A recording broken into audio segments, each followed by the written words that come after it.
नमस्ते, प्रणाम। हम खेसारीलाल यादव सभी पैर छू के प्रणाम कर रहा हूँ। आज सुबह आँख खोलते ही इतनी दुख भरी मैसेज मिला मुझे कि समझ में नहीं आया कि हम क्या करें। सीजन 13 में, बिग बॉस के सीजन 13 में हमारे बहुत अजीज मित्र और हमारे दोस्त भी और एक बड़े भाई की तरह सिद्धार्थ शुक्ला जी का जब न्यूज़ सुनने को मिला तो यकीन ही नहीं हो रहा था खुद पे कि ऐसा हो सकता है। क्योंकि मैं सीजन 13 में हमारी लड़ाइयाँ भी दोनों भाइयों की हुई, वो प्यार की लड़ाइयाँ थी। और मैं जब सीजन 13 के बिग बॉस से बाहर आ रहा था तो सबसे ज़्यादा अफसोस सिद्धार्थ शुक्ला जी को ही हुआ था, क्योंकि मैं उनको बाबा बोलता था और हमारी कोई पहले से परिचय नहीं थी। लेकिन बिग बॉस के सीजन 13 में ही हमारी मुलाकात उनसे हुई।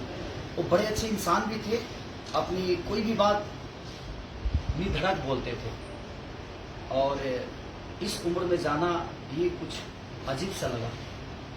तो क्या बोल सकते हैं, बस मैं भगवान से ही प्रार्थना करूँगा कि उनकी आत्मा को शांति दे और ऐसे लोगों को इतनी जल्दी मत बुलाओ इस वक्त, क्योंकि अभी बहुत कुछ करना था। इस इंडस्ट्री को बहुत आशा थी उनसे, हम सबको आशा थी।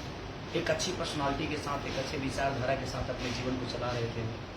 मैं उस माँ को सादर प्रणाम करता हूँ, क्योंकि आज उस माँ पे क्या गुजर रही होगी।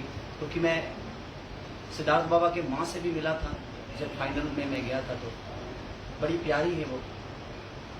और माँ, हम सब हैं आपके साथ, बिल्कुल आप निश्चिंत रहिए कि हाँ, एक बेटा गया है, ठीक है, अब ईश्वर को क्या मंजूर था नहीं जानता मैं, बट बहुत सारे बेटे आपके हैं जो आपके प्यार के लिए हमेशा खड़े रहेंगे।